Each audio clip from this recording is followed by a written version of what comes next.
On remercie d'ailleurs Oscar Freisinger pour ceux qui nous suivent chaque semaine, qui doivent se dire mais c'est pas le jour de Claude Janvier aujourd'hui, pourquoi est-ce que c'est Oscar Freisinger? Eh ben on le remercie 2 fois plus cette fois-ci Oscar, puisqu'il a accepté de décaler son jour pour permettre à justement Claude Janvier de venir. Il ne pouvait pas aujourd'hui, mais il pourra jeudi. Merci et bonjour Oscar, bienvenue dans cette matinale de géopolitique profonde. Bonjour Nicolas. Bien. Alors, mon cher Oscar, tu as entendu un peu la teneur de cette revue de presse. Tu connais bien en plus ce qui se passe et tu en as parlé dans des revues précédentes, que ce soit en Grande-Bretagne, mais surtout aux États-Unis, en Allemagne, pardon. Les choses changent extrêmement vite et on peut dire que Musk est un véritable dynamiteur et un dynamiseur justement de l'évolution dans cette vieille Europe qui ne s'attendait pas, je crois, à ce que ça décoiffe autant quant à l'information et à la levée d'un grand nombre de tabous aujourd'hui, au moins sur les réseaux sociaux. Musk de Chanel, je crois, pour vous mettre au parfum, n'est-ce pas? Oui, bon. alors en Allemagne, ça a été une levée de bouclier de l'establishment politique parce que Elon Musk a pris fait et cause pour l'AfD et pour Alice Weidel et qu'il a carrément affirmé, et les arguments se tiennent parfaitement, que si l'Allemagne veut encore exister à l'avenir, ou disons veut se sauver, il s'agit carrément maintenant de sauver cet État, eh bien, il n'y a qu'une personne qui puisse le faire, c'est Alice Weidel. Et il a raison, parce que ce qui pose problème, particulièrement dans cette campagne électorale jusqu'au 23 février, c'est surtout la position par rapport à la Russie. Et Alice Weidel, elle, est pour sortir de l'euro, pour sortir de l'Union européenne, de l'OTAN, et pour engager des négociations avec la Russie et recommencer à avoir des relations économiques avec les Russes. Et ça changerait complètement toute la situation pour le continent européen. Les Américains, peut-être qu'ils ne trouveront pas ça sympathique, mais avec Trump, peut-être que lui, voulant se désengager un peu de ce théâtre des opérations, peut-être que ça pourra mieux fonctionner qu'avec les démocrates, parce qu'avec eux, on peut pas...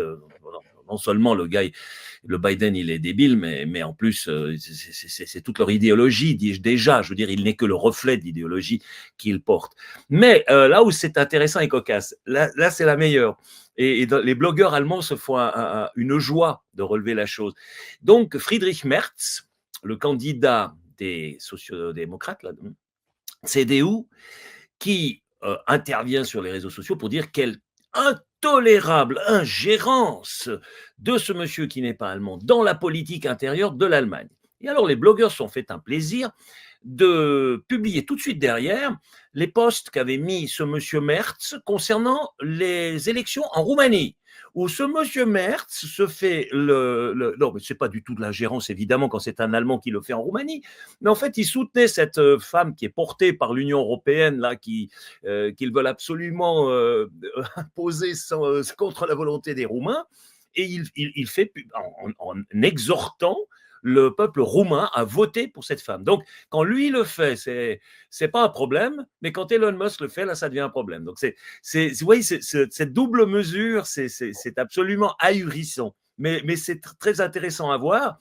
Et ce qui se passe, c'est qu'elle grimpe, elle continue à monter dans les sondages, parce que les Allemands, ils n'ont pas du tout envie de revivre Berlin 45, hein, ou quelque chose qui va dans cette direction. Donc, les missiles Taurus sur Moscou, c'est pas tellement... Surtout qu'en face, coup-ci, c'est même pire qu'avec Joseph Staline. Là, ils ont carrément la première puissance nucléaire du monde en face. Et puis, à l'heure actuelle, grâce à l'OTAN, et puis à la politique complètement folle de l'Union européenne et des Américains, ils n'ont pas seulement une puissance atomique, mais ils ont, je dirais, actuellement la meilleure armée du monde en face. Parce qu'en 3 ans, ces gens se sont aguerris. Les Russes ils sont pas tant, peut-être à 800 000 bonhommes mobilisés qui sont opérationnels. Avec les rotations, ils ont tous de l'expérience de combat. Ils ont un armement hyper sophistiqué. Ça fonctionne derrière au niveau de la logistique. Donc, je veux dire, il faut quand même juste avoir l'honnêteté d'observer les forces en présence, et ça donne une certaine humilité. Là, je dirais que, bon, Ça, c'est le premier sujet. Oscar, si je peux me permettre de te poser une question à t'écouter, ça me rappelle un peu mes études il y a bien longtemps, où on nous expliquait qu'avec l'affaire Dreyfus, la droite était devenue belliciste, guerrière, et la gauche pacifiste. Est-ce qu'on est en train de vivre une nouvelle inversion de ces deux polarités, avec une gauche écolo, enfin en France en tout cas communiste, LFiste, en tout cas en Allemagne, c'est clair, ou social-démocrate qui est très belliciste, et au contraire des nationalistes qui se mettent à être des pacifistes. C'est dingue parce qu'on nous a expliqué d'ailleurs toujours l'inverse. L'Union européenne, la social-démocratie, tout ça, c'est la paix, et les nationalistes, c'est la guerre. On a l'impression que c'est l'inverse. C'est en train Absolument. Et ça, c'est pas nouveau en Allemagne. Ça a commencé avec la guerre en ex-Yougoslavie. Qui était au gouvernement à ce moment-là? C'était les Roses Verts. Il y avait Joschka Fischer, il y avait, je sais plus quoi, c'était Schröder ou bien, mais je crois oui. Donc c'était la gauche rose verte et qui avait envoyé des avions allemands pour bombarder Belgrade. Non mais ça rappelle 41 ça. En 41, les Allemands bombardent Belgrade et on retrouve, et c'est toujours le cas en rose vert. Les plus bellicistes aux États-Unis, c'est les démocrates. Ils sont beaucoup plus bellicistes que les républicains. Donc pourquoi? Mais c'est une raison. Si vous êtes de droite, vous avez une tendance à être souverainiste. D'ailleurs, vous avez remarqué avant, maintenant on nous appelle la droite souverainiste. Et vraiment, moi je suis presque, je me trouve déprécié. J'étais tellement à droite qu'à droite de moi, il n'y avait plus que le mur. Et là maintenant, tout à coup, voilà, c'est la droite souverainiste. Mais c'est beaucoup plus correct par rapport à ce que nous sommes. Oui, droite souverainiste. Pourquoi? Parce que nous revenons à la paix de Westphalie et au principe de non-ingérence.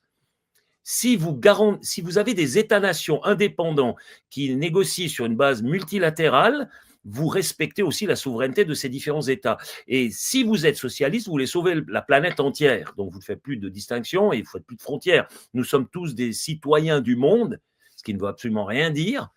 Et donc, vous êtes belliciste parce qu'il faut aller sauver le monde n'importe où. Alors que généralement, on ne va pas sauver le monde, on va juste préserver les réserves de pétrole et de gaz où on en a besoin. Donc, ou bien du lithium, ou bien alors c'est de l'uranium, etc. Donc, c'est que les matières premières qui nous intéressent. Les Américains, ils disent toujours intervenir pour la démocratie et les droits de l'homme, mais c'est au fond chaque fois pour se payer sur la bête et puis engranger de gros bénéfices. Donc, cette hypocrisie-là, maintenant, elle est tellement à jour depuis ce qui se passe maintenant à Gaza, en Israël et partout là. Le double discours les a démasqués complètement. Le roi est nu, mais comme il n'a jamais été, il est tellement nu qu'il n'y a plus que le squelette. Hein, c'est terrible. Et là justement, je sais que c'est une de tes têtes de Turc entre guillemets allemandes, c'est Baerbock. Qui, c'est mes aventures en Syrie avec Jean-Noël Barrot. Je vais penser à toi tout de suite. Alors, relisez Tintin au Congo, ça vaut mieux parce qu'alors, mais chaque fois qu'elle s'est déplacée, quand elle est allée en Chine, elle s'est faite clasher, mais elle est ridicule, c'est à un point, ça me fait penser, il y avait un personnage qui me faisait rire, bon, même si c'était plutôt triste, c'était Elena Ceausescu, et il y a un recueil des meilleures phrases d'Elena Ceausescu, il y a un petit livre qui est sorti, vous lisez ça. Non, mais c'est Caligula, Néron et tout réunis, quoi. Et elle, c'est exactement de la même veine. Vous avez des personnages qui traversent le monde avec une stupidité, mais ils sont tellement imbus d'eux-mêmes qu'ils se rendent même, mais ils sont absolument. Oui, bon, c'est le propre de la stupidité, c'est de ne pas remarquer qu'on est stupide. Non, ça, c'est certain. Mais bon, bref, alors, Elborg, c'est pas mal. Mais attendez, à côté de l'Allemagne, il y a un petit pays où c'est très, très, très, très intéressant qui me touche beaucoup. Moi, je suis à moitié autrichien, mon père étant tyrolien. Et c'est l'Autriche, effectivement. Alors là, ils ont essayé maintenant pendant 95 jours, quand même 95 jours, de former une coalition entre, comment on dit, la carpe et le lièvre. C'est bien ça? La carpe et le lapin, oui. Et le lapin, le carpe et le lapin, c'est bien ça. Et oui, alors le Nehammer, ancien chancelier des EVP, c'est-à-dire les Noirs, enfin les chrétiens démocrates. Et puis, il voulait faire une alliance avec les socialistes, mais le Babler, qui est chef des socialistes, c'est très à gauche. Donc, pourrait quand même presque parler de communistes. Et puis avec les néo, alors c'est un parti, quand ça s'appelle néo, on ne sait pas trop ce que c'est, donc ça peut être n'importe quoi, mais enfin, voilà. Et donc, ça a lamentablement échoué après 95 jours. Et le président autrichien, qui doit donner le mandat de former un gouvernement, avait ignoré Herbert Kickl, qui est lui le chef, le Hauptmann, si on veut, de la FPE, c'est-à-dire de la droite souverainiste autrichienne. Alors qu'il était sorti largement premier. Il était sorti largement premier, il avait triomphé. Nehammer, ils avaient perdu 9% d'électorat, lui en avait gagné une dizaine de pourcents. Donc, c'était logique que normalement, lui devait être chargé de former un gouvernement. Il l'a absolument ignoré, parce que Van der Bellen, il est évidemment je crois il doit être vert ou quelque chose comme ça. Et donc, ils ont essayé. Ça a lamentablement échoué. Maintenant, Nehammer, il démissionne de tout. Les socialistes sont là les bras ballants. Néo a décidé que de toute façon, cette alliance ne pouvait pas fonctionner. Et maintenant, on se demande ce que va faire Van der Bellen. Le problème, il y a deux solutions. Soit on fait de nouvelles élections. Les sondages indiquent que le FPE, au lieu d'être à 29%, il risquerait ce coup-ci d'être à 33-34%. Donc, d'augmenter encore son pouvoir. Et puis, les ÖVP, ils craignent beaucoup de perdre des sièges. Parce que c'est eux maintenant qui sont quand même portés responsables de ce marasme, parce que c'est une crise politique quand même importante. Donc là maintenant, le VP, il y a une deuxième solution, elle rampe vers Canossa, donc elle va vers le FPE et elle leur dit, écoutez, vous avez la chancellerie, on fait une grande coalition, mais ce qu'ils auraient pu faire tout de suite, parce que c'est vrai qu'entre la EVP et puis le FPE, ils ont une large majorité de droite, et ils peuvent gouverner avec un programme politique qui tient la route. Mais non, puisque le président vert, là, il a voulu bricoler, et puis ils se sont enferrés eux-mêmes. C'est merveilleux comme ils se sont piégés eux-mêmes dans cette situation. Alors maintenant, je ne sais pas si ce sera de nouvelles élections, mais j'ai plutôt l'impression qu'effectivement, ils vont faire une grande coalition entre les Noirs et le FPE, et pour la première fois, ce qu'on appelait dans le temps l'extrême droite et qui est maintenant la droite souverainiste, eh bien, aura le poste de chancelier et va diriger ce pays. Et donc, moi, je pense que ce sera un bien pour ce pays après toutes ces années comme en Allemagne avec le traffic light, là, Ampelregierung, c'est exactement ça n'a pas de substance parce qu'il n'y a aucun programme commun. Quand vous mettez les libéraux avec les socialistes, les socialistes et les verts, on peut encore comprendre, mais avec les libéraux qui se mettent avec, ça ne joue jamais.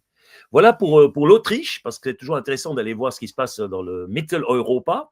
Et puis alors la Roumanie. Alors j'ai un informateur sur place qui est proche des milieux de Georgescu, qui s'implique assez fortement là-dedans. Et j'ai appris dans le détail ce qui s'était passé. Alors moi, je crois que les médias l'ont pas très bien retransmis en Occident. En fait, ce qui s'est passé, c'est que le camp du bien voulait faire passer une sorte de ancien général de l'OTAN. Mais quand ils ont vu qu'il n'avait aucune chance, et puis qu'il y avait la femme qui était devant, et puis que celui qui était, alors, pas du tout prévu, ils ont commencé à essayer de bricoler. Et donc, ce qu'ils ont fait, c'est qu'ils avaient mis un hashtag sur Internet et pour du financement. Et un des camps du bien, parce qu'ils sont deux là, ils sont ceux de gauche et puis ceux si on veut, de plutôt libéraux, ils ont faussé ce hashtag, et puis ce qui a fait que le financement qui devait aller d'un côté est allé chez Georgescu. Donc de vrais branquignoles. C'est un truc de fou. Et alors lui, tout à coup, il se retrouve en haut à 21, je crois, 21-22%. Maintenant, les sondages lui donnent encore nettement plus, hein. Et là, maintenant, ils ont forcé. Attendez, c'était une réunion où il y a comment il s'appelle, Zimmerman ou quelque chose comme ça. C'est l'envoyé spécial, comme Victoria Nuland au Maïdan, un envoyé spécial américain qui a dirigé toute la combine. Il est sur place, il est toujours sur place. Et il leur a dit, maintenant, vous rassemblez la Cour constitutionnelle, vous allez annuler ces élections parce que les intentions de vote au deuxième tour étaient de 61% pour Georgescu. Et la candidate du bien que de 36%. Donc, ils sont intervenus, ils ont serré dans une salle, ils n'ont pas laissé sortir les 9 juges parce qu'ils ne voulaient pas accepter du 9-2 parce qu'il y en a 4 au début qui refusaient de signer. parce qu'ils se sont dit, non, mais c'est contraire à la Constitution ce qu'on nous demande de faire. Et ils les ont forcés, finalement, ils sont arrivés, il n'y en avait plus que 2, et après je crois, une quinzaine d'heures en huis clos forcés, ils les ont forcés à signer les 9. Non, mais vous imaginez les procédures dans l'Europe moderne qui se prétend démocratique. Et en plus, ils ont pris des décisions qui sont anticonstitutionnelles.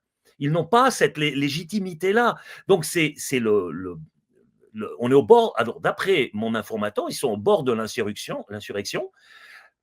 Il faut savoir que la situation de la Roumanie, ça c'est intéressant, depuis l'adhésion à l'Union européenne, évidemment, les salaires sont montés. Je dirais que la situation économique des Roumains aujourd'hui est assez bonne. Le seul problème qu'il y a, c'est qu'ils ont complètement bradé le pays à l'Union européenne et derrière BlackRock et Vanguard. Tiens, on les connaît, BlackRock et Vanguard, c'est chaque fois la même chose.